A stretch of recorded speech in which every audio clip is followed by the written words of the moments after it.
Where are you? Good evening.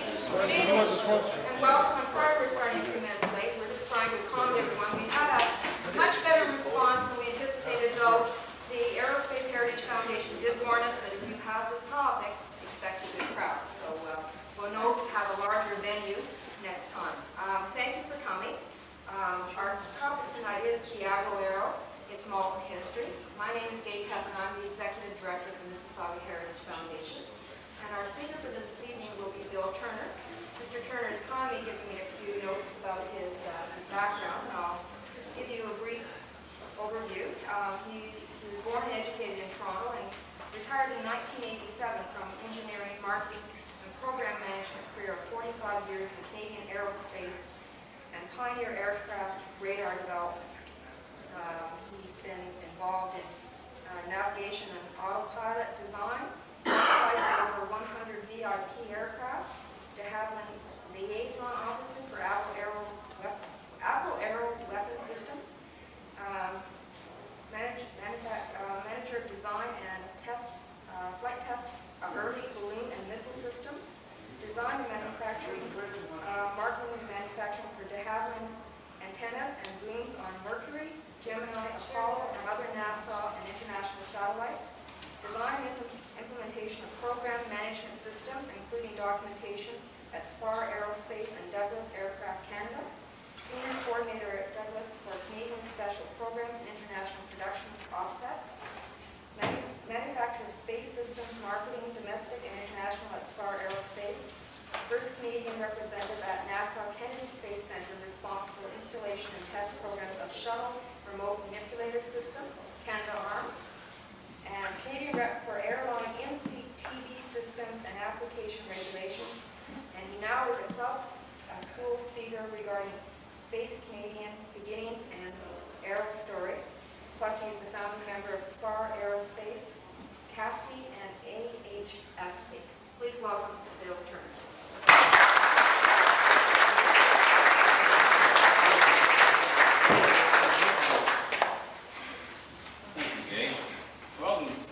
Gentlemen, I'm going to talk on a topic that I find very close to my heart, and I think from some of the faces I see here this evening, close to some of you people too, because I'm going to talk about an era of Canadian history which will never ever be replicated again, primarily because of political intrigue.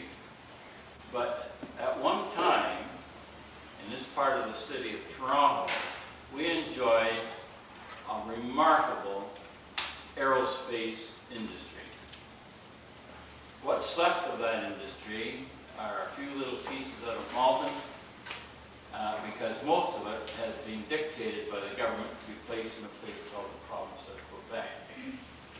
So, if any of you people have any political wealth, I suggest you speak to your local councillor people and see if they can't improve the performance of aerospace technology, manufacturing, design, etc.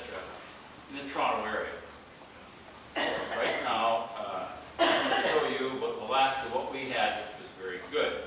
Now, you people, I presume, have had some associations in the past with AVRO or Arenda. Both almost synonymous in that Arenda came out of the AVRO program, primarily to manufacture the world well-known aircraft jet engines that power both the CF-100 and the Jetliner, or the Arrow. Now, for you people who would like to know a little bit about the history of airports around this part of the world, at one time, at the conclusion of World War I, the so-called Big War, there were 13 airports in the Toronto area.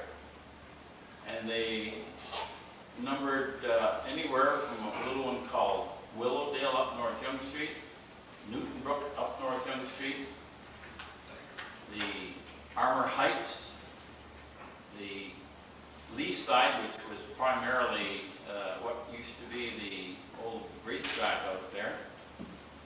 Lee Side and Armour Heights were developed primarily to train pilots for the First World War, the RFC, the Royal Flying Corps, and they took most of their information from a little place called Long Branch. Now you people, I'm sure, know all about the Long Branch holdings here. It was not just a rifle range during World War II. Prior to that, it was developed by a guy called Glenn Curtis. Glenn Curtis being really the man who invented the airplane, much better than the Wright brothers.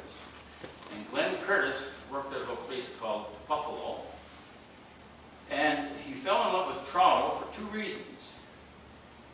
He liked the area of Toronto, and it also allowed him to sell his airplane, which had something called an aileron. The aileron could not be sold on an airplane in the United States because the Wright brothers thought it was theirs, and they were endeavoring to patent it, and Curtis was always having problems with the legal people. So he said, to hell with this, I'm going to move across the lake. And he set up a huge factory on Straughn Avenue. Now, the building is still there. It's just north of what you call the Dufferin Gates at the CNE. And in that building, they built about 1,300 Jennies. You younger people will know about the Jenny aircraft, World War I. The JN-3 Curtiss aircraft was developed in the United States and was brought to Canada. We made it the JN-4, and it was called the Canuck. Now, this airplane, there were some 1,200 of them built here and flown all over the world. They also built about 30 flying boats.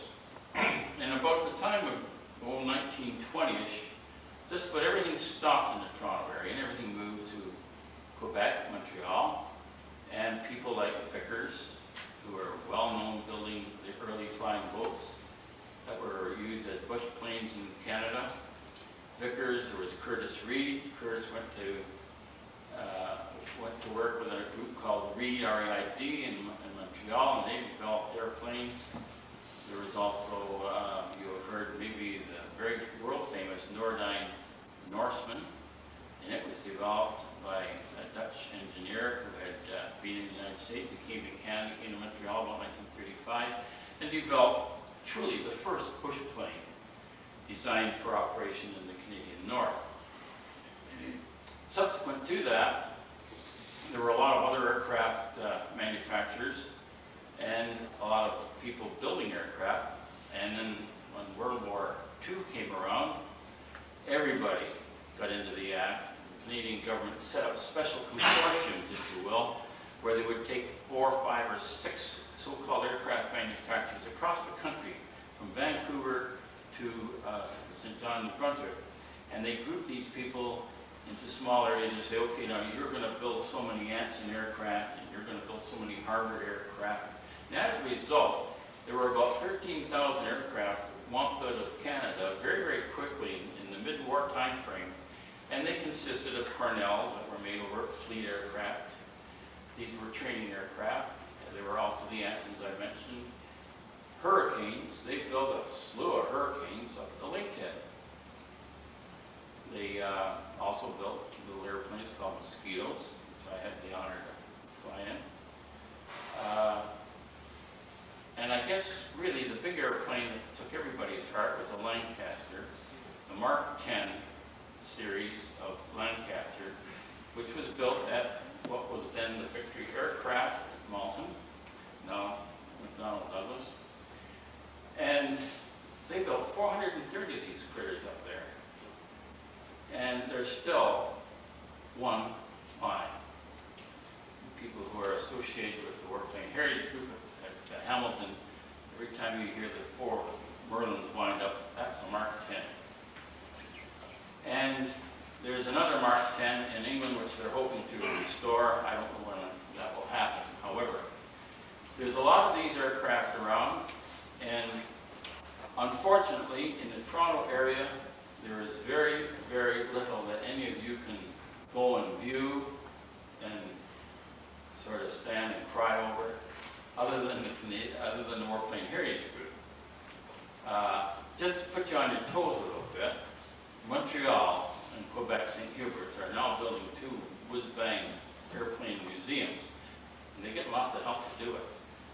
Now, the reason that we don't get any help down here is that we don't say anything about it. Again, I implore you, if you want to see any furtherance of the wonderful heritage we have in the Toronto area in aerospace, get talking to the government people and say, it's about time it was us.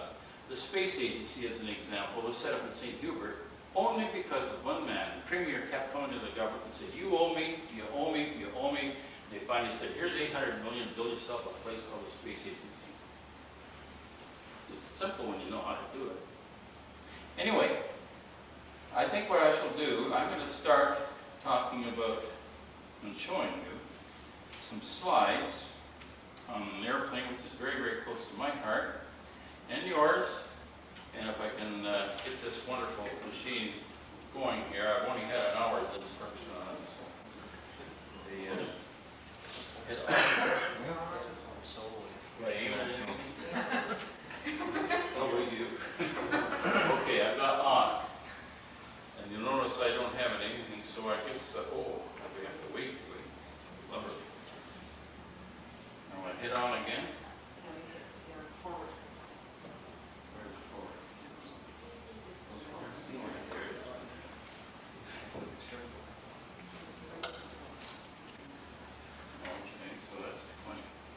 Isn't this wonderful? Holy smokes, we skipped one. Wait a minute, we gotta go back one. Okay. There we are. Well now, at the end of the war, Canada was getting very interested in a methodology of communicating not only by radio and television, but also by aircraft. They wanted to have transportation across the country.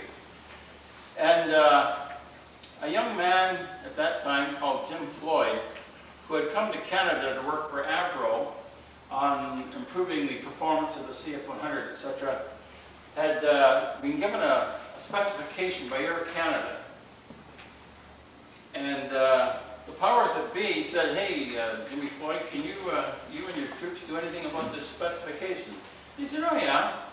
And in about a year and a half, they developed this thing here. That airplane, there were two to be built, but they only built one. The other one just got as far as the paper stage.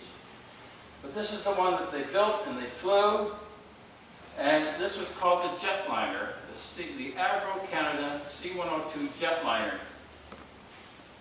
And today, we refer to the airplane world with jets. And this is the airplane that gave our language the word jet for a passenger aircraft. This airplane flew, unfortunately, 2 weeks after the British de Havilland Comet. Had the powers that be known that this was going to be a bit of a behind-the-scenes competition, this aircraft could have flown about another 5 or 6 weeks earlier, and possibly today given Canada that record or that acclamation that we were the first. This airplane did wondrous things. It was flown into New York, as an example, LaGuardia Airport, and was refused landing because they were afraid, the guys in the tower were afraid that it's liable to burn up the runway, and the exhaust from the back was liable to melt the buildings.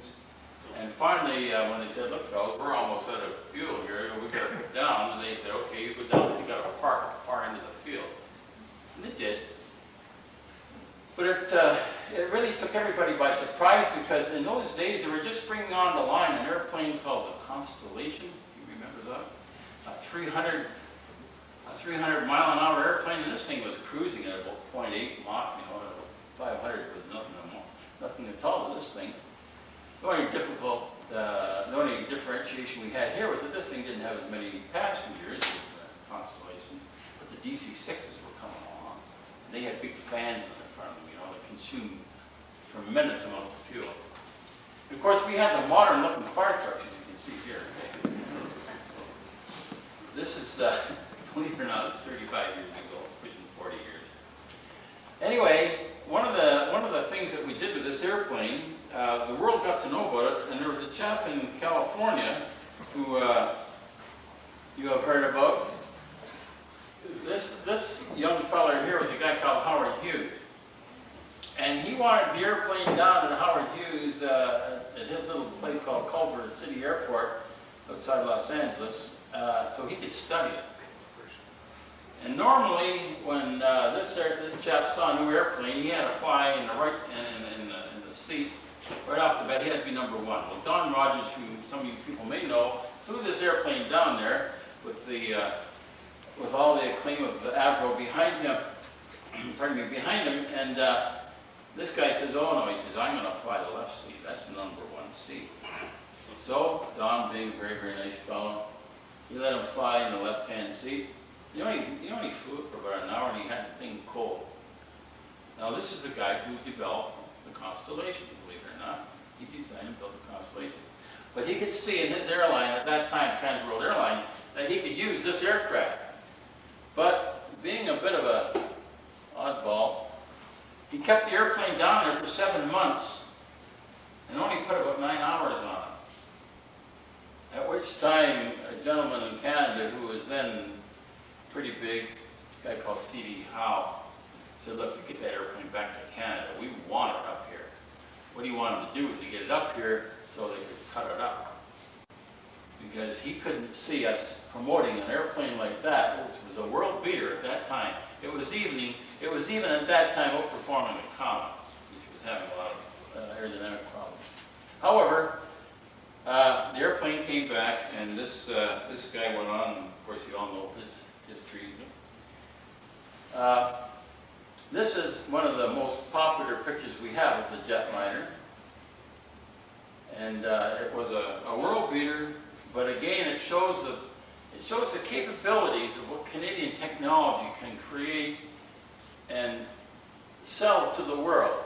Our problem is that most of our politicians have long-range eyeballs of about 1 millimeter. And because of this long-range foresight that they have, we never get anything or go anywhere with our stuff. Now, what really got us going at AVRO and really going into a new airplane development was this one. We know this is a CF-100. This one has the wingtip tanks removed. Well, they both do for that matter. But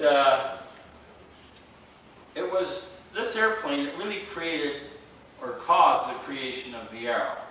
This airplane was a heavy-duty, the heaviest fighter airplane, so-called fighter airplane in the world, and highly stable, a long range. I mean, long range, like 2,000 miles, which is mostly unheard of for an aircraft without tip tanks. But this airplane was reaching the end of its envelope just about the time it went into production. Now, we only built about 690 of these, but people were coming out with the smaller airplanes, the F-102s, etc. And the people at Ottawa in the Air Force at that time said, well, let's have the design for a new airplane which will be a world beater, and we will know we'll replace this airplane here because it's going to go out of service in about 6 or 7 years. The service time for a military aircraft is nominally 7 years. But for some reason or other, it's always 25 or 30 years.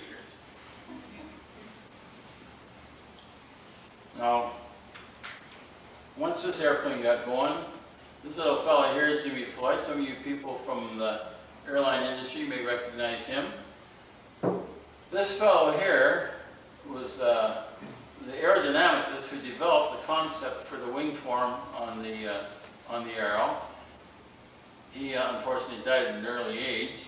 All these fellows, excepting Jim, at this program I know you know was canceled, and Jim led a group to NASA in the United States. Lindley, he ended up as being one of the mission controllers down there.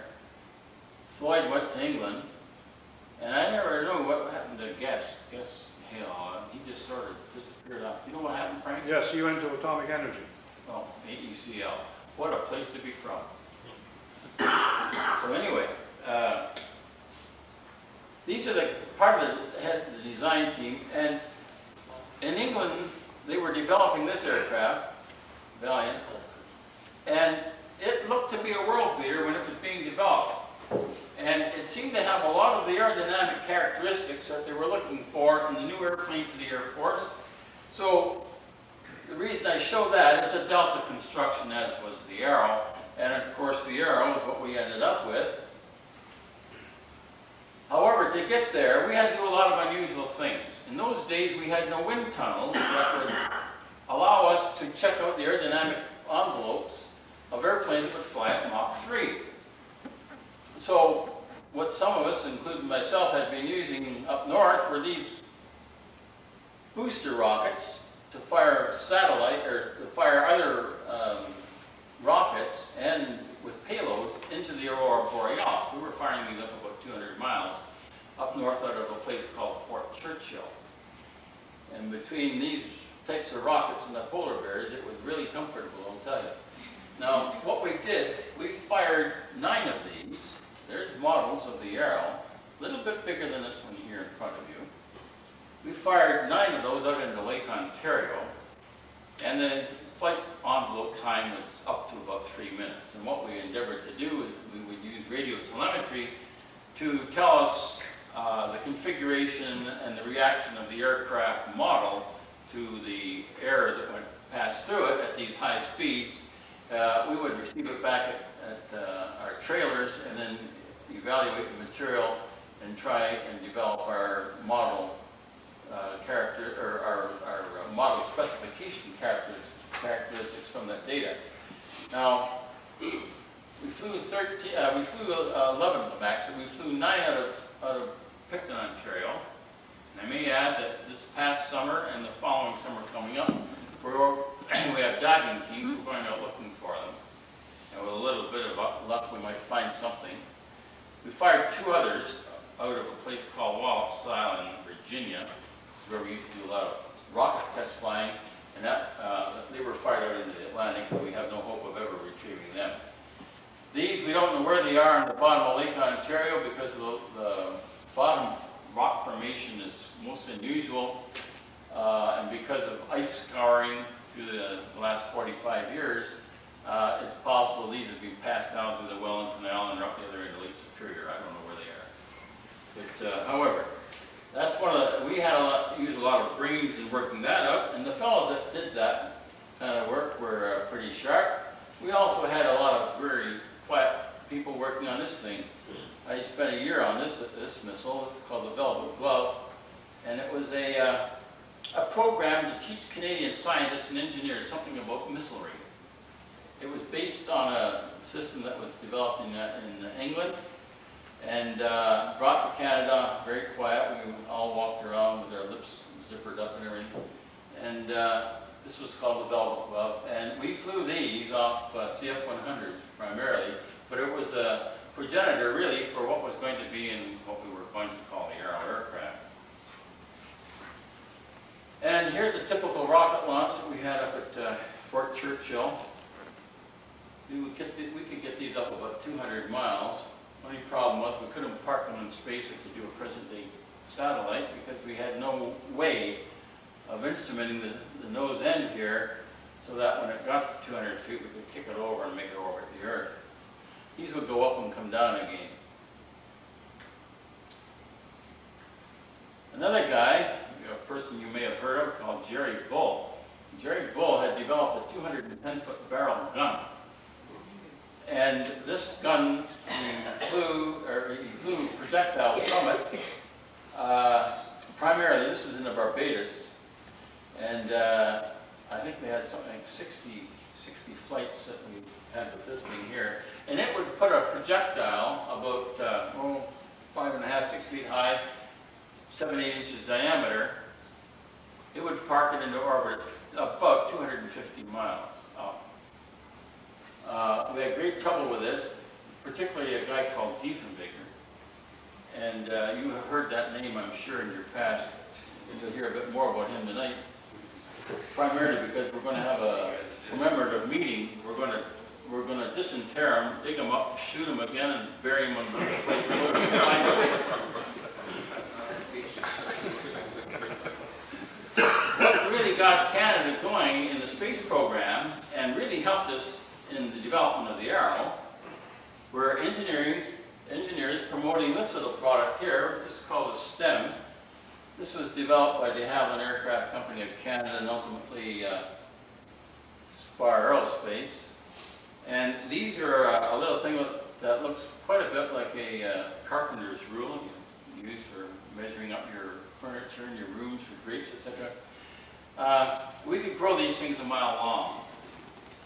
In space, it didn't mean very much. On the Earth, it was just catastrophic because they'd fall apart under their own weight. But they were generally thin films of beryllium copper or stainless steel, about half a mil thick, half a thou thick, and 2 inches wide. And when they were extruded out of this machine here, they would form a half-inch diameter cylinder. And we made what we call Yagi antennas for these. And we flew these on most of the vehicles that were made for NASA and the space program. Their first introduction into space was on the Alouette back in '67. And can you imagine the day we launched this with all kinds of hoopla? There was a guy called Garen decided to go around the world. And of course, we ended up on page 13A at the bottom of the sheet. But however, these things were 75 feet long by 50 feet. And we made 3 of these satellites and flew them. We always build 2 satellites, by the way. One, you know, you're gonna write off because it's either gonna go to pieces on launch, or else it's gonna blow up on launch, or something will happen to it, and you have a backup. Now, it's the engineers that were working on all this stuff that were pulled together to build a little airplane called the Arrow. And I must tell you about this story. Now, this is a unique story where the tremendous depth of engineering technology in Canada really comes to the front. This was a boom that was 11 feet tall with a transponder on the top. And this was built by de Havilland here in Toronto. And the purpose for this was a rendezvous, trying to determine how we're going to rendezvous with space vehicles. There's a vehicle right here, and here's the one that we're meeting up with. But anyhow, this was a thing of importance. And we were building this little thing here in Toronto, and we had about 7 days to go, and we still hadn't delivered to NASA, and they were on the horn wondering, well, you know, are you guys going to deliver, or are we going to scrap this mission? And to scrap a mission, it costs approximately $50,000 a minute to he who does the air. And of course, we didn't want to make any mistakes, but we were sweating, and we were working 25 hours around the clock. One night we were in the lab in a place which is now the International Exhibition Center, the place across from McDonald Douglas, wherever that is. That used to be our lab, that building. Anyhow, this is where we developed this thing. And one night we're working away at, and we can't make this thing work because we wound this coax cable around the boom, and every time we sent it out, it would go about 7 feet and lock itself. We couldn't get it out 11 feet. And we're working away there, coffee and cigarettes and cigars all over the place. And there's a sweeper, a young fellow who came over from a place called Hungary. And he's got a great big push broom, and he's pushing this one spot for about 5 minutes. And you guys have got a real problem, haven't you? You bet your sweet ones we have a dandy. He says, I know how to fix it. And we're all, you know, this guy knows, you know. Here are these guys with PhDs coming up here. He says, sure, simple. He says, you just wind that cable around that way, halfway up, and then you turn it around the other way. And it hit us all with a ton of bricks. This guy was right. And this is exactly what made it work. So we bought him a cup of coffee.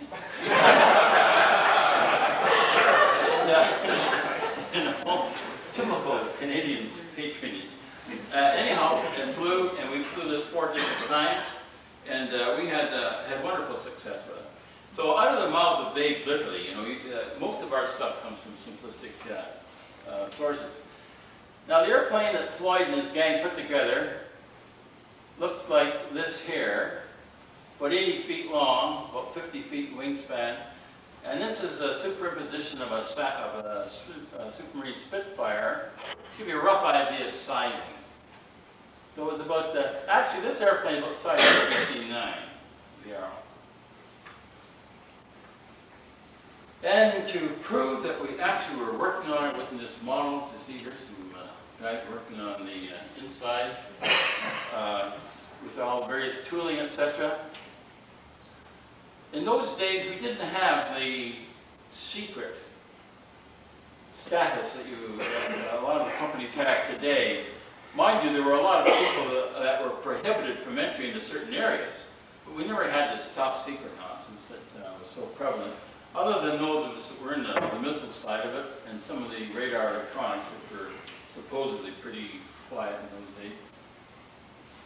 But airplanes aren't built this way anymore. They're built by computers that are feeding huge, great big machines. This thing was put together with a lot of love and care and a few handfuls of rivets.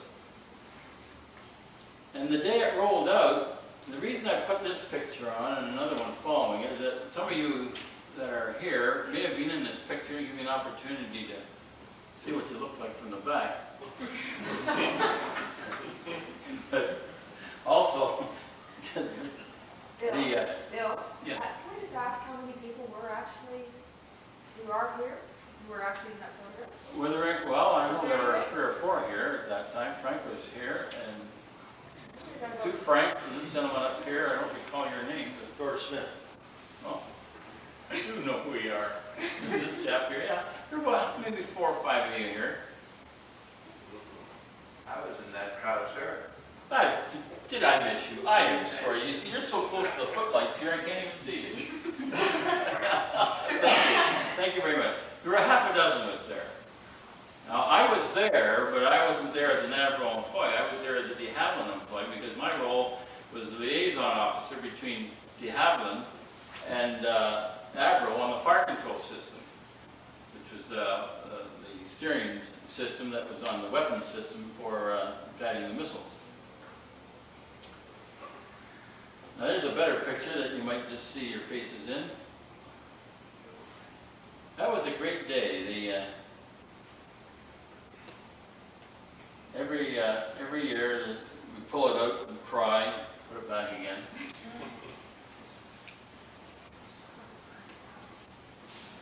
This gives you a rough idea of the size of the vehicle with people around it. Can you see how one? Yeah. Now we get into some of the color stuff, and one of the fellows that took a lot of these pictures is now residing in Orlando, Florida. And Vern Morse was his name. I don't know whether you guys remember him or not. But he and I have stayed in touch with each other all these great years. He went from, at the demise of the Arrow, he went to head up the photography section of Douglas Aircraft at Longview. The young fellow in the center, maybe some of you people around here know, he was Don Rogers. Don was the man in charge of flight tests. He also was the man who did the first flight test on the CF-100, and also on the, he was the first Canadian to fly the Jetliner. We brought a chap from Laurel over from England to fly the Jetliner, but it became Don's airplane after a while. This is Jan Zarakowski here. Jan Zarakowski is a tremendous test pilot. He was the first pilot in the Allied war effort to shoot down a German aircraft during World War II. He was then with the Polish Air Force. And Peter Cope, I was talking to him just before Christmas. He's daughtery. He lives out in Victoria, out in BC. A lot of these guys, all these chaps go to BC for some reason, right? And somebody was telling me earlier about the simulator. There was a wooden simulator put together to try and teach these guys to fly the Arrow. What's left of the simulator that I'm aware of anyway is up in Brampton, at the so-called Brampton Museum. However, none of these fellows could stay in the air on the simulator without crashing it.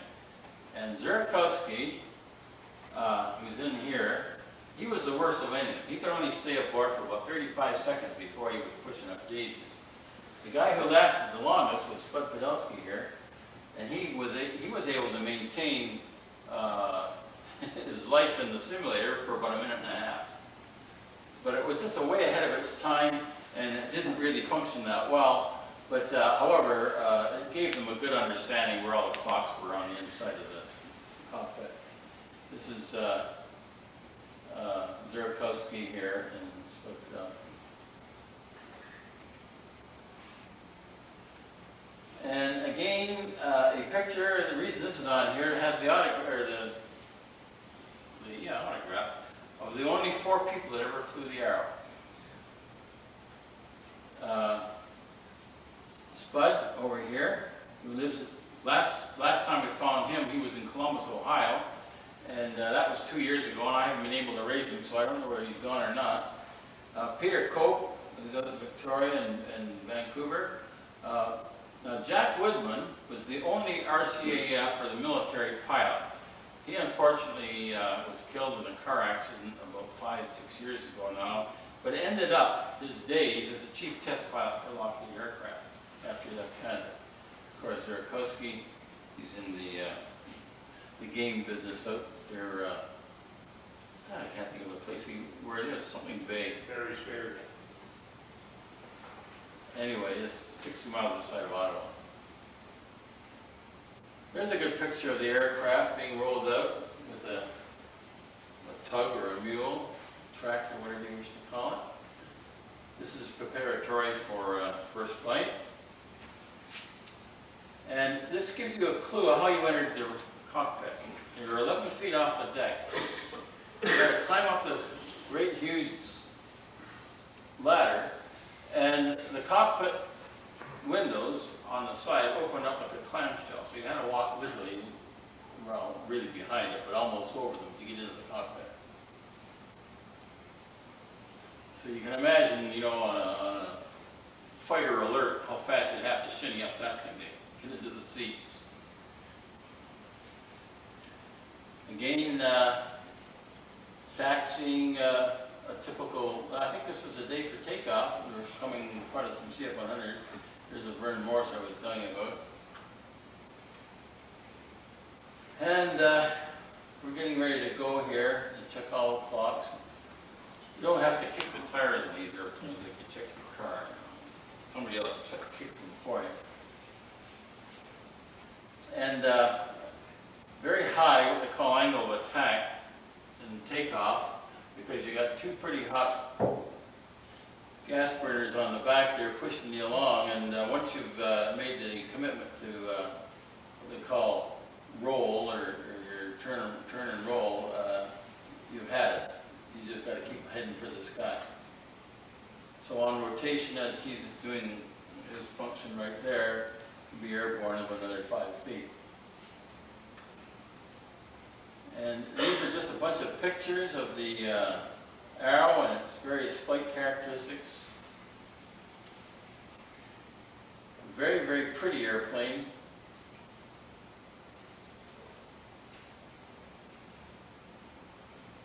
You see an airplane here on the side. We call these chase planes. This here, it always follows an aircraft under test. They always have at least 1 chase plane in the air, oftentimes 2. We used a Sabre here with an Aerospace engine, and we also use a CF-100 Aerospace engines in it. And the word inspection in this caption here is really an important function of the chase aircraft. He's constantly looking the airplane over. He may even rotate his aircraft maneuver, doing horizontal rolls around it, while he checks out the configuration of the airplane to make sure that the controls are operating the way they're supposed to affect whatever maneuver he's participating in. And he's on the same frequency as this chap in the tower, so he knows exactly what's going on at all times. And of great importance is the fact that they want to make sure that when it comes time to return to base, that your wheels are down and locked. And it's the function of this cat to make sure that that does indeed occur. Now, this area was my area of interest. This whole bay, which was 19 feet long, from here to the wall, and about 8.5 feet wide, contained an assortment of either 4 or 8 guided missiles.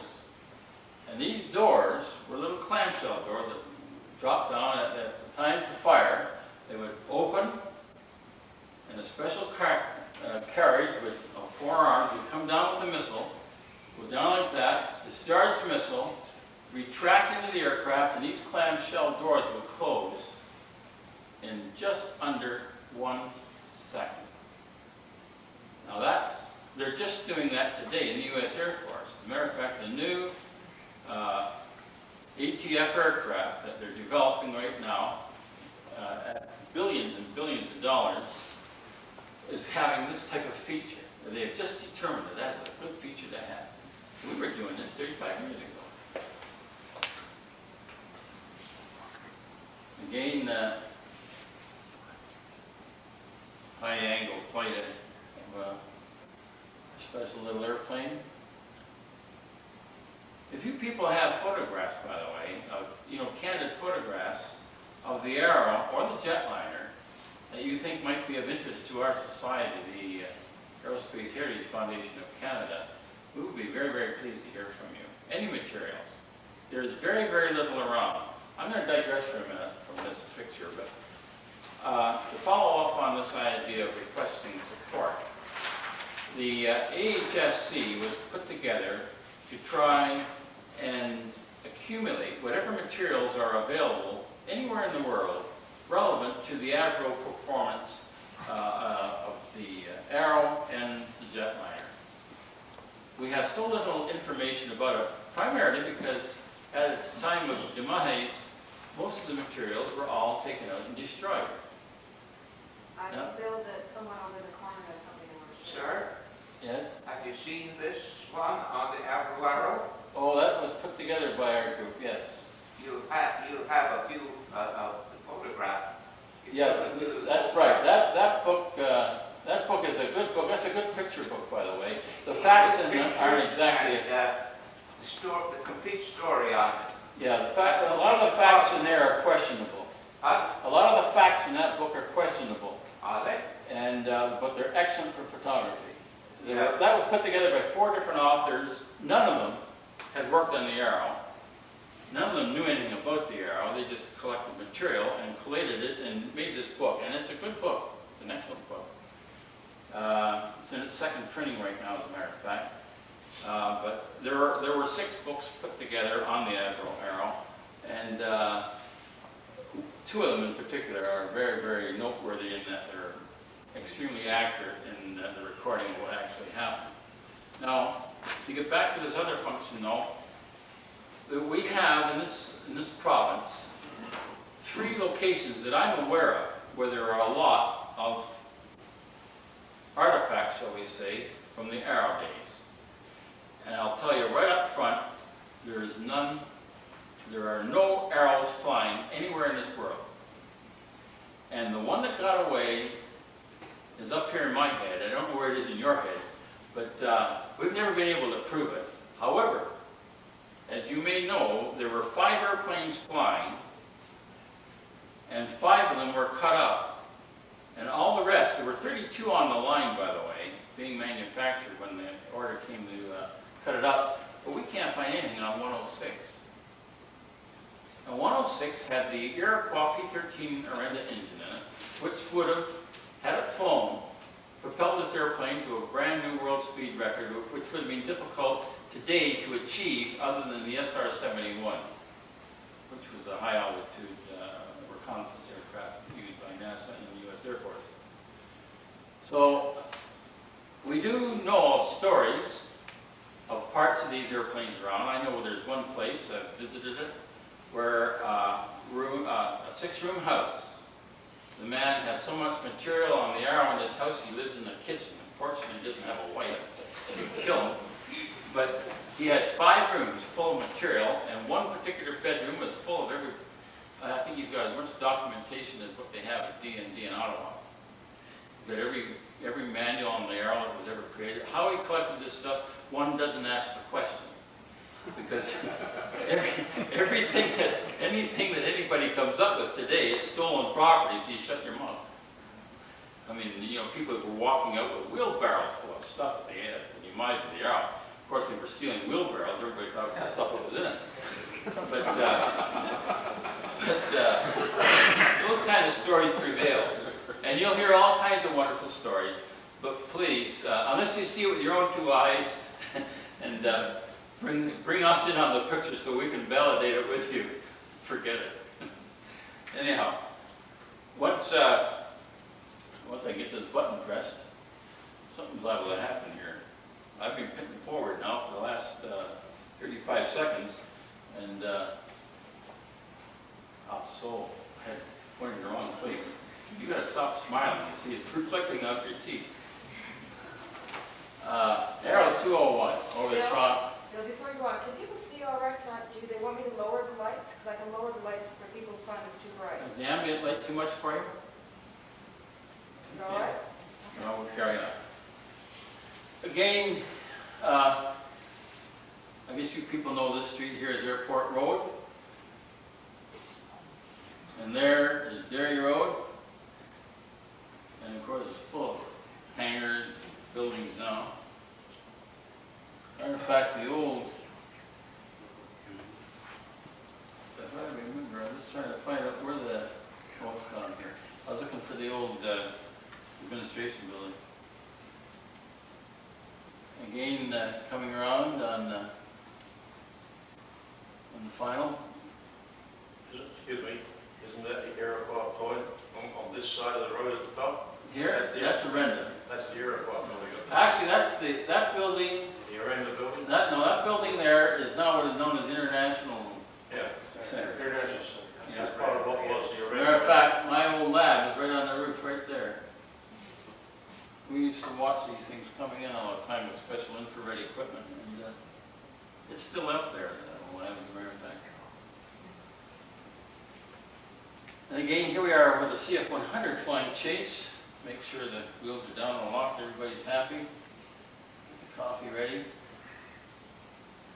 And there's Zara on coming out of the cockpit.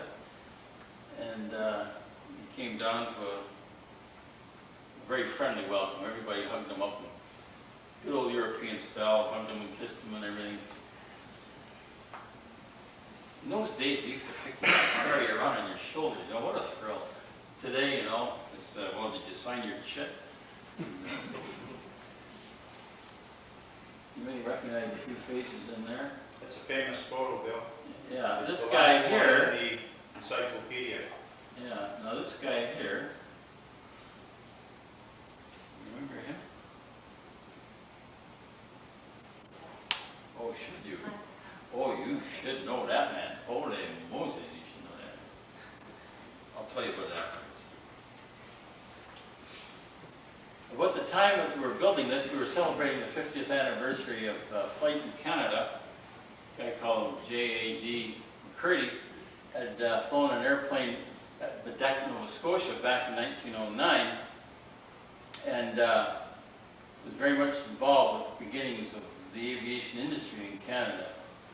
And this was to commemorate, this was a special show that AVRO put together to commemorate that 50th anniversary.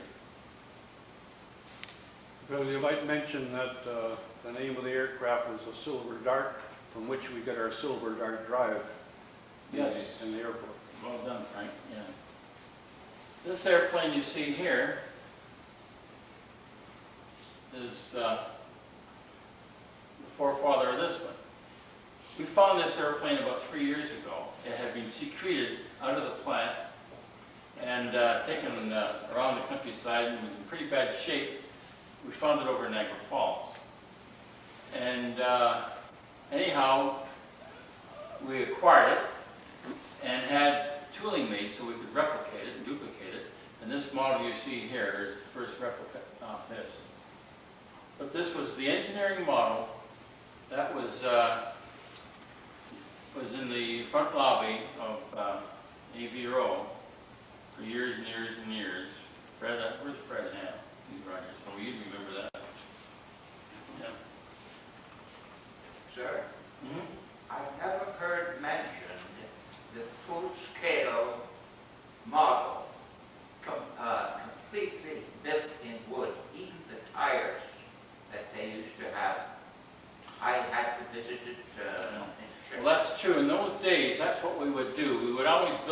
model.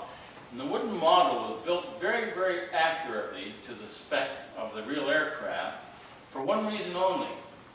That wooden model was used to develop all the wire cable harnesses and the piping and the pneumatics and everything else that had to go on that airplane. We didn't have 3D generation computer programs in those days, so we had to do it by hand. And we would go and we'd say, okay, it's X number of feet or inches from A to B, etc. It's got a bend here and a bend there. And we'd make models and fit it into the wooden model, the mock-up as they would call it. And when it fitted in the mock-up, we knew damn well it was going to fit the airplane. And they did. And then you make tooling from that, special tooling, so that you would be able to carry on with your production. But the wooden model concept is no longer used. Now it's all done on computers. Last airplane I think that you used the wooden model, I know from my association in the industry, was the DC-10 at McDonnell Douglas. They didn't do it on the 11, on the MD-11 that I'm aware of, which was a follow-on airplane. But, and some of the smaller aircraft companies still employ that technique because it is an economical way of doing it. And there's a man standing here just next to Zarakowski. He's out of this picture on purpose because he gave us a dire warning that if he appeared in the picture, all hell was going to break loose and you were going to be looking for a new job. The chap's name is Diefenbaker. Where's he buried? Yeah. Well, fortunately, the family won't let us know. And of course, this is the wonderful P-13 Airpod engine that Arenda had developed for use in the Arrow. And two of these were installed in number 106, which was scheduled to fly about 3 weeks after the termination of the program. And 107, which was right behind it, had Airpods being prepared for it also. Here's the Iroquois tested on a 47. The U.S. Air Force, by the way, were very interested in this airplane, contrary to the rhetoric. They were talking, at the end of the program, of buying 132 Arrows. And of course, the Canadian government wouldn't allow this to happen. And a lot of the lobby, at that time, there was a tremendous lobby being generated in the United States that these guys that are used to walking on snowshoes aren't going to show us how to design and build an airplane. So we had no luck whatsoever against the lobby of Lockheed and Boeing and McDonnell Douglas. Well, it wasn't McDonnell Douglas then, but it was Douglas and now in St. Louis. Anyway, the U.S. Air Force loaned us a 47 to test fly the aircraft. Here it is here. And it performed very, very well. You may know that the Lancaster, for instance, was a flying test bed for the engines that were flown by Arenda for use on the CF-100. So it's a technique that was used. Mike Cooper Sipper was a Canadian lad, well, an English transporter to Canada, but he was one of the pilots on the 47, and these were two American U.S. Air Force pilots who were on loan by the U.S. Air Force to allow us to carry on our work. And the airplane, when it was winding up, would make so much noise, we had to put these great huge mufflers on the back end of it. Now these guys look pretty good. This must have been, I don't see any snow. Mostly we did all this work in the winter time. Well, I got the parkers on. Jet engines work best at very, very cold temperatures. And they always seem to do most of the simulation trials at that time. Generally February, when it was nice and cool outside. Now the reason we have this picture is that there's this figuration on this leaf, which was on these roundels. And that was caused by a pilot at the time just traveling a little faster than he should have. And we hadn't been using the proper technical material on the skin of our wing and as a result, the wings rippled, and that causes distortion in the leaf. And it had happened in the past, but nobody paid much attention to it until they saw the leaf all distorted. And then went back to the metallurgical labs and the engineering and said, okay, we better fix this, and of course they changed the material. Typical case is accepting the airplane. Whenever a pilot is flying an experimental aircraft, you have to sign for it. So getting permission from your wife to go to the poker, you know. You have to sign off the airplane, which these guys are doing here, and all we're doing here is showing the different evolution of aircraft, 201, 2, 3, 4, 5, etc. This is around the countryside in the Malton area. And again, some of the assembly areas in one of the bays. Definitely winter.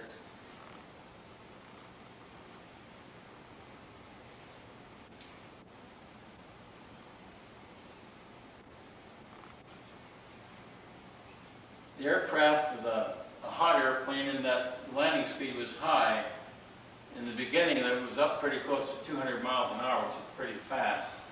And they got it down quite a bit below that finally. But we had to use a drag chute to slow us down, or else we'd run on a runway. You could have used the brakes, but of course you would go on and install new brakes on every flight. And like every other type of product, one has accidents. Here we've gone over some railway tracks out at what is now Douglas Aircraft, and sort of hurt one of the folios on the landing wheel. There's this strut here, by the way, is off the north end. I forgot to mention it's up in here.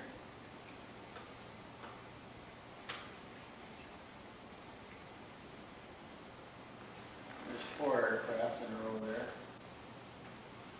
Can't see. I'm not sure. There's another one there. We never knew what number it was. We couldn't make up the number. This is a very famous picture. About 690 odd CF-100 were built at AVRO. And at the time, the last one was coming off the line. We were rolling up 204. So it was the time it's too bad this isn't in color. By the way, this is where you see Don Douglas name right now as you're going north on Airport Road. You take a look at McDonnell Douglas Holdings. This is the center bay that you see the present sign on. And these are the exhaust silencers, the mufflers, if you will, that were used for engine run-up.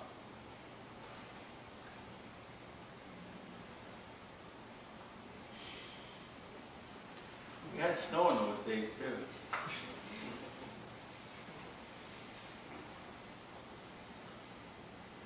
This is Don Rogers. He was the only one that was allowed to kick the tires. Being chief of the test flight, he could go and kick them.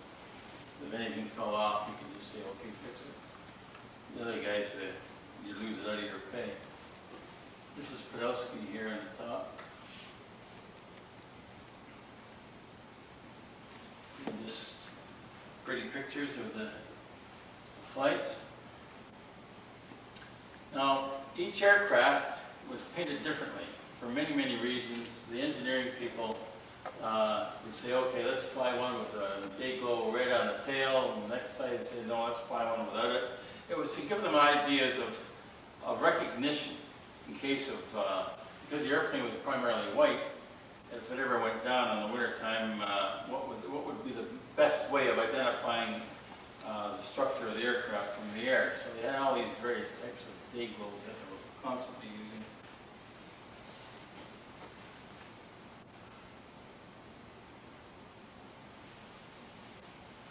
This is 205, the so-called last of the production airplane that flew. And to prove that 206 was going, there's 206, 7, and 8, a bit of 9 in the back.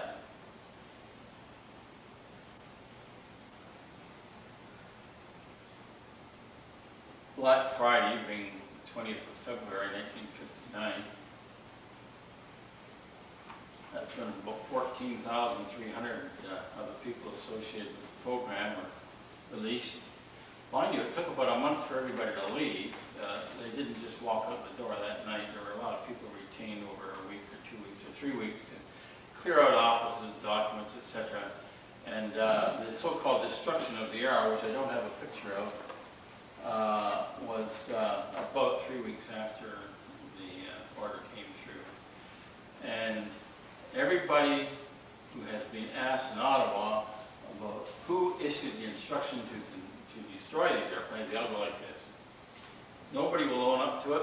However, we do know that in the UK, it is the established practice to destroy completely any airplane that has been produced and is not accepted to go into construction and production. And you people who have had associations with the aerospace industry will recognize that in England particularly, there have been so many wonderful airplanes come off the lines over there, you don't see them anymore. They're destroyed after they've served their purpose if they're not going to go into production. Occasionally they go into a museum. Now the Arrow was going to go into the museum, but the government determined two things. One, it was going to cost approximately $2 million per year to maintain an Arrow in a facility that they didn't have. Even the NAM, the National Air Museum in Ottawa, which was at Rockcliffe, which was using an old wooden hangar, did not have room to put one of these airplanes. We had no place to store it. Guys like Carl Millard, whom you may be associated with up at the airport, had all kinds of hangar space throughout this country. And he didn't have any space to put an Arrow. In the places that he could have put an Arrow, he never had the landing field configuration suitable to put the thing in without crashing it. So it wasn't all the government's fault. There were some good technical reasons why it couldn't go on. Another good reason, was one that I was associated with, was the fact that the weapons system radar had not been completely developed by Hughes Aircraft. The Astra system that was going to be developed in Canada turned out to be a bag of nuts and bolts.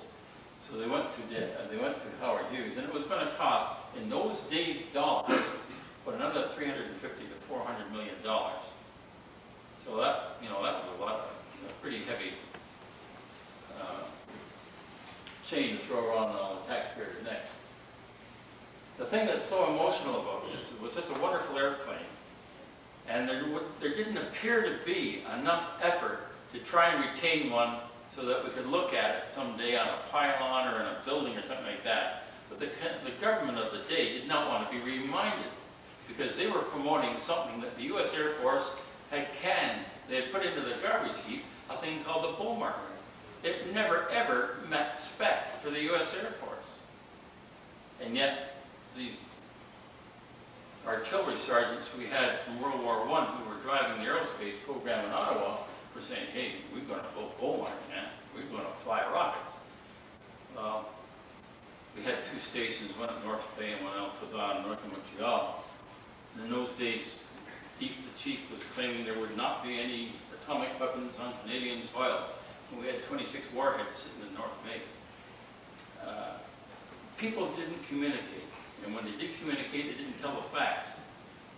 It was unfortunate, but people never got the truth of what the heck was going on. And I guess it's the same as today. We had crime baloney for a long time. Anyhow, here we are with the 207, 208 coming up on the line. And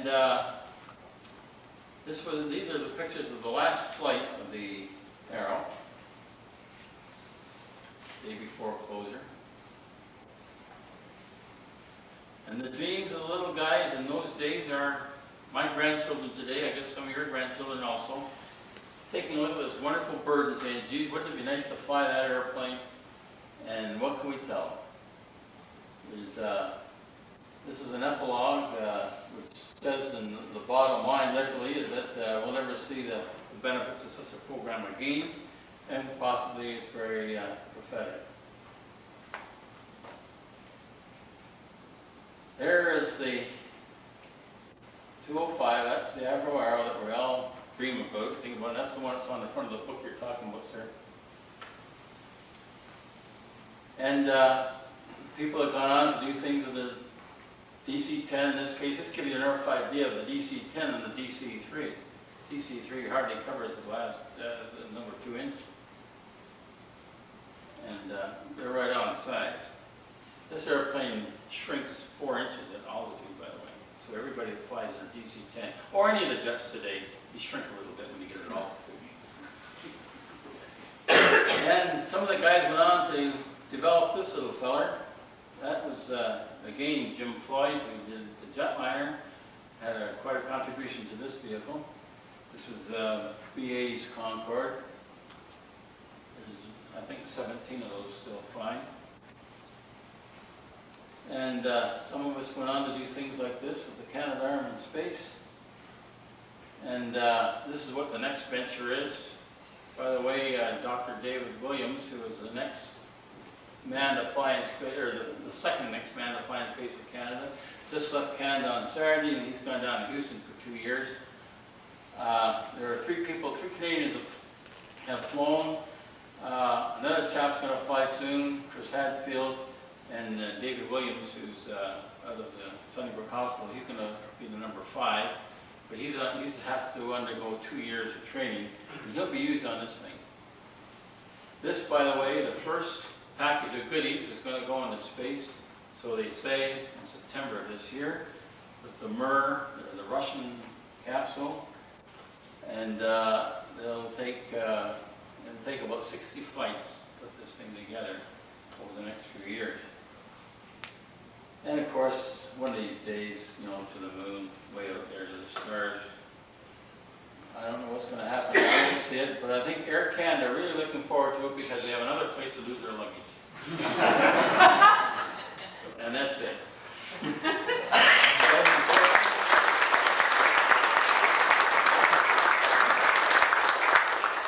I'll try and answer any questions you might have. Bill, there's one suggestion I could make to the audience here.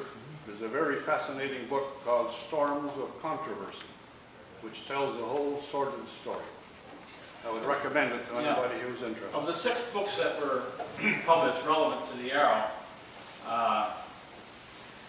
the book that Frank's just referencing, I think is the best in that the author, Paul Campanella, has access to all the files in Ottawa relevant to the Arrow. There's 2 or 3 of us that have been up there and checked things out. I've seen everything on the Arrow up there, excepting the personal notes of John Diefenbaker. And those are not accessible by anyone without a special order of counsel from the Privy Council.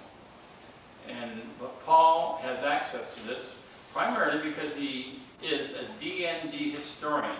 That's his primary function. He's a civilian.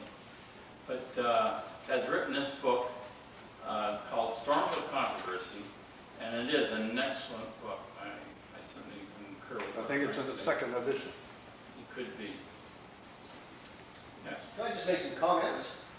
I was around when the Jetliner flew, and the word we got, I was on the flight line, was that it was parked while Simpsons put the carpet in so the comet could go first. What was that comment? The Jetliner was parked while Simpsons fitted carpets. Oh! And that gave the comet a chance to go. That was the story. I've heard stories like that. On the flight line at that time. Well, I've heard stories like that. I personally can't validate it, but I know the story from hearsay. Now, believe it or not, the essence of what you're saying is true, in that people like Eaton's and Simpsons downtown will come up and configure the interior of these aircraft, especially airplanes like the Jetliner, because it was a one-off special. And you wanted to have some person that knew something about rugs or carpeting to come up and install the carpets in that airplane. It's the same as putting it into some highfalutin apartment or something. So you wanted to use whatever current technology was available to you. Subsequent to this, there's all kinds of people have VIP airplanes. I worked on a lot of them out of Malton, where Eaton's and Simpsons definitely were the interior decorators of the vehicle. So I can't challenge a comment. I have to concur with it in the hearsay context, because it's certainly possible. On the first flight, Zura was flying, Spud was in the 100, and Woodman was in the Sabre. That could have been. I can't remember the configuration, but they both flew them. Spud particularly liked the Sabre. I had a 100 ready to go that day. My pilot told me to forget it. What things going on? You know, Spud, for some reason, favored the Sabre, but that was a personal liking on his part. But I was just trying to think of a chap who ran the RCAF office at that time. And each one of these, in the airplane business, when a manufacturer is developing an aircraft, the military, whom the airplane is going to be a so-called customer of, always sets up an office, a project office.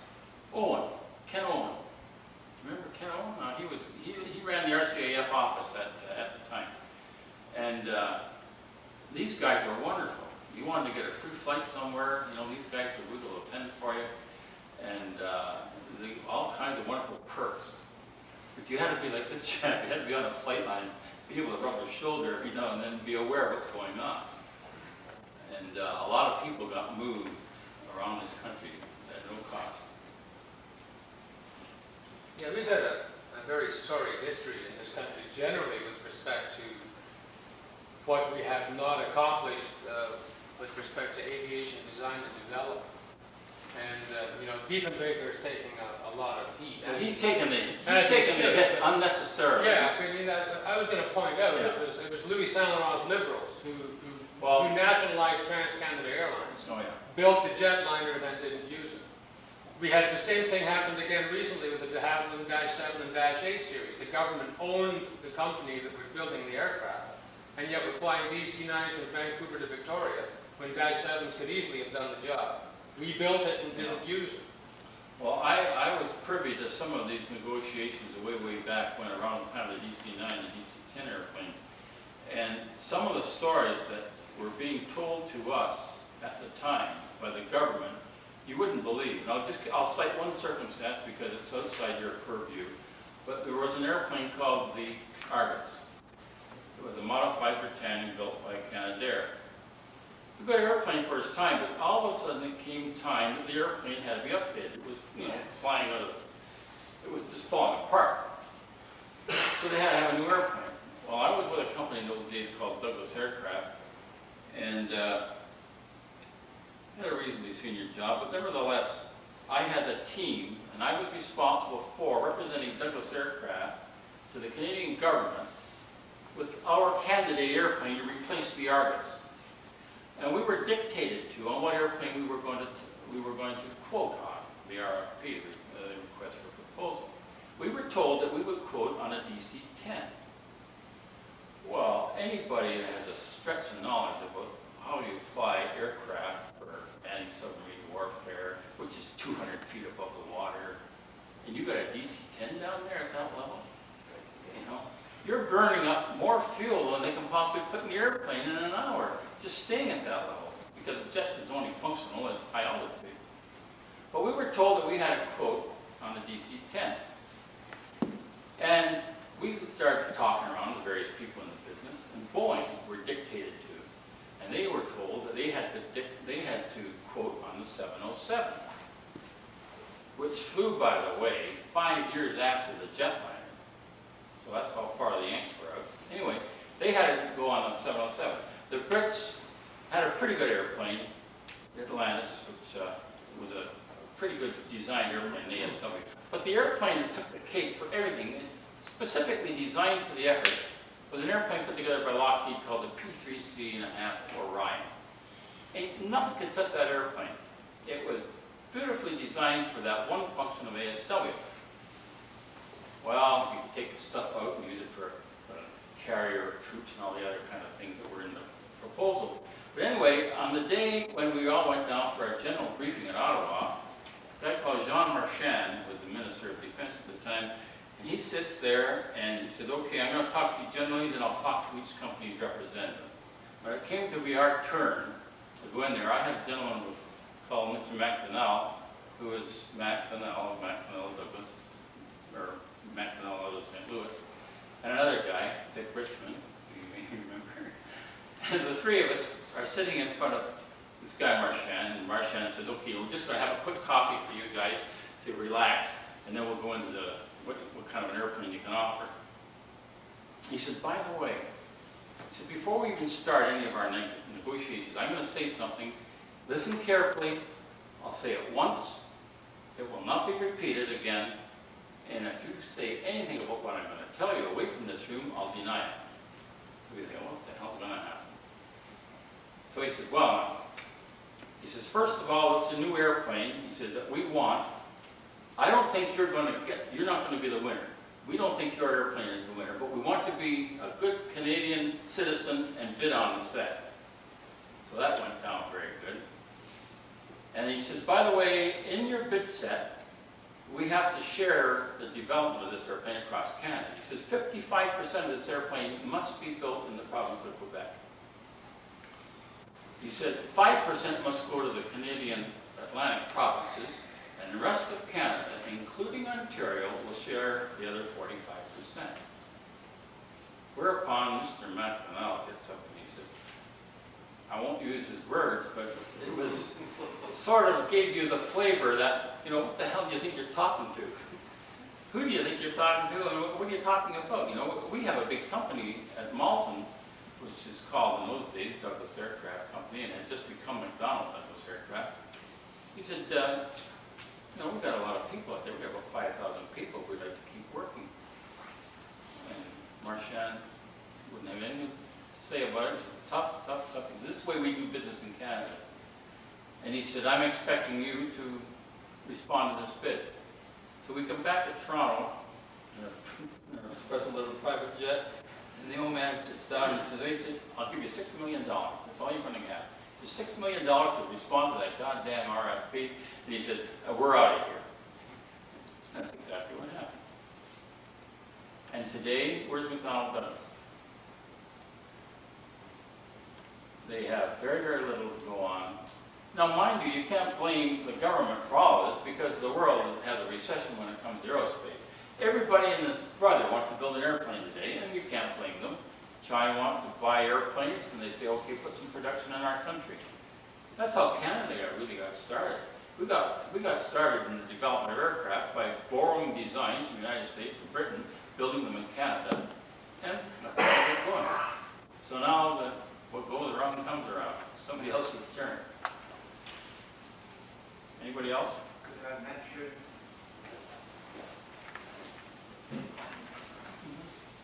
the height of the engine bay here? I'm 5'11". You know? I walked up crouched from the tail end all the way along. By the time I got around here, I could stand straight up. Oh, yes. Well, That high. to give you a clue, the position here is approximately 13 feet above the ground. So what you're saying is quite possible. You know, you could, but I could walk under here. I'm 6 feet even. I could walk under here without scratching my head. Oh, yes. And I'm referring to the height Yeah. of the engine Yeah. itself. Yes. You walked through the nacelle. Right? You went right through the nacelle. No. Back there, Are you talking going under the airplane or inside? walk it right up the pipe here. On a crutch position. Yeah, At that could be. first start, by the time I got partway Up here. and Yeah, this area here was almost 6 feet high. yeah, This here. here. Already measured But this. before you get to the air intake, Yeah, the engine bay itself, yeah. I could stand there. Yeah, it's feasible. It's a big airplane. What was its intended role? Well, it was to be, the spec had it listed as a high altitude interceptor.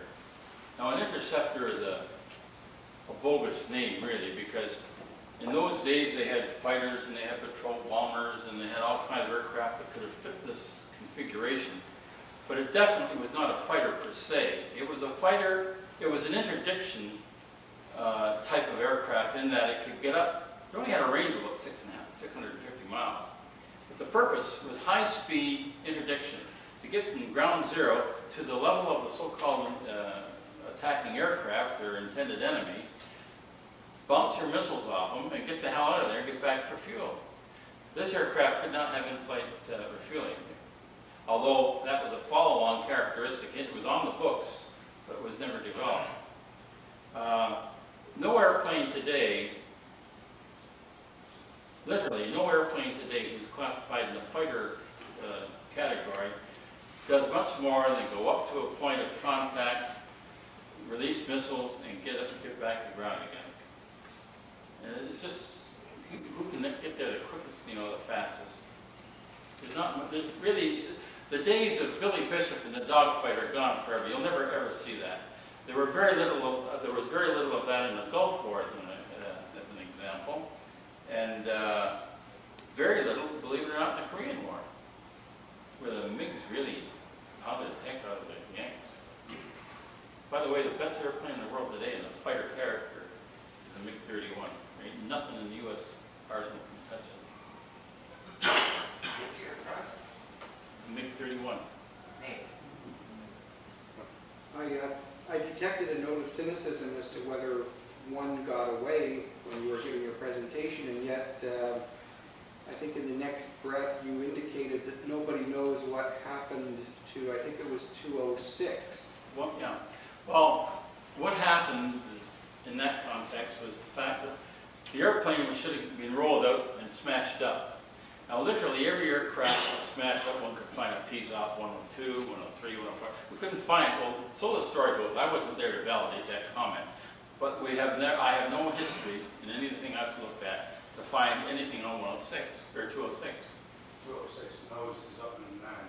Yeah, but that's a questionable thing too. Painted 206. The front of the line, sir. Yes, front end. 209 was in a very advanced state. Yeah.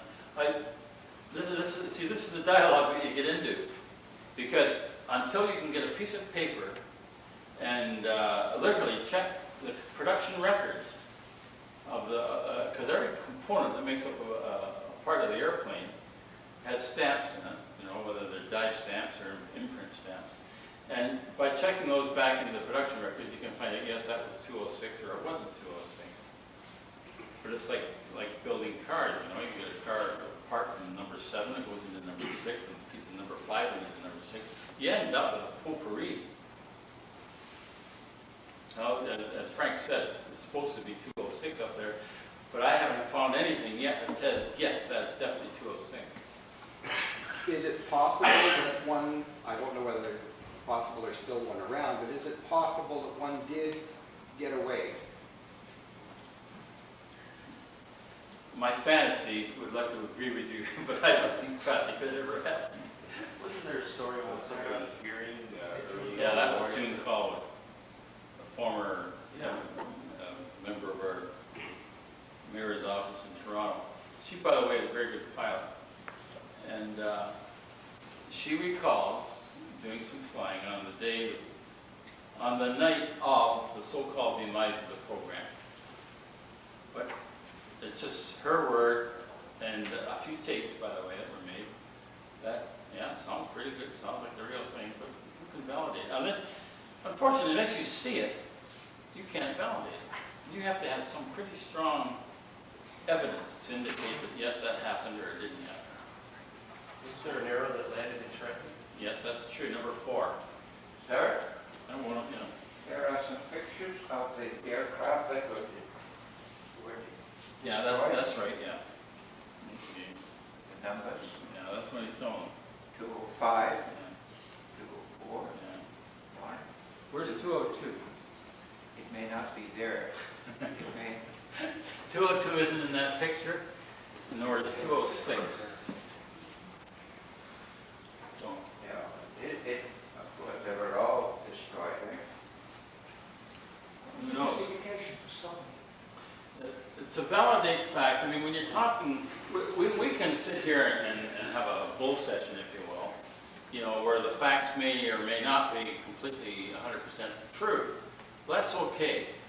But when you're going to publish something and say, okay, this thing happened, you've got to be sure of your facts. Because, you know, I don't think anybody would sue you today, but it's kind of nice to have that, the feeling, you know, that what you're saying is correct. And when it comes to another arrow, it's just fantasy. Bill, did you ever discuss the destruction of the arrows with Barry Pepper? Because Yes. he was in charge. Yeah, he was. Yeah. See, there's another thing what Fred's talking about. This happened so long ago that we have two problems. One, we all suffer memory lapses to credibly affirm or disaffirm a topic. And the other thing is, a lot of the guys who were involved are no longer with us. They're in the big hangar upstairs somewhere. And we've had a very striking example of that was last year when we were going after these models off Picton. One of the guys that I knew was involved and responsible for all these test flights we had off these rockets. I went to dig him up and he died the year before. So sometimes you almost leave it too late. For what reason why the Arrow was ferried to Trenton? Oh, there was an aircraft, an Air Canada aircraft on the runway had a little mishap. And they couldn't land, he was short of fuel, so any other alternate field was Trenton. So he flew and landed in Trenton, and they went down that night and cleaned him up, put some gas in the vehicle, and flew him back the next day. Didn't that start that kind of rumor that went around that there was this mysterious arrow that had sort of floated away and it was May have. barn? Sounds like it could be a candidate for that, I don't know. Can't find it. Anyway, Bill, I'm going to let anyone else who wants to ask you some questions maybe come up afterwards. So we are at, even though it says 10 o'clock, 9 o'clock, but at the end of the program, I know a few people have to get away. So I'd like to thank you very much for a fascinating program. Excuse me, is that the right time? No, that's not the right time. It's Still not. haven't said anything. How are you talking about? I couldn't believe it. It's not a problem. Thank you very much. Thank you all very much for coming. I believe there is some more coffee out on the table and some juice, and please help yourself. And I'm sure that there's more than Bill here. There's Mr. Doran and Mr. Harvey Nick who Doran can and Frank answer Harvey. some questions for you about the Aerospace Heritage Foundation of Canada. Our next presentation will actually take us under the water as opposed to up in the air. Les Cohen from the Save Ontario Shipwrecks will be talking to us about underwater archaeology in our next program. And following that, we're going to get into fire. We're going to be dealing with the Mississauga explosion. And the previous fire chief, Gordon Bentley, will be here to talk about when the train derailment happened and the explosion and the evacuation of Mississauga. So thank you very much for coming this evening.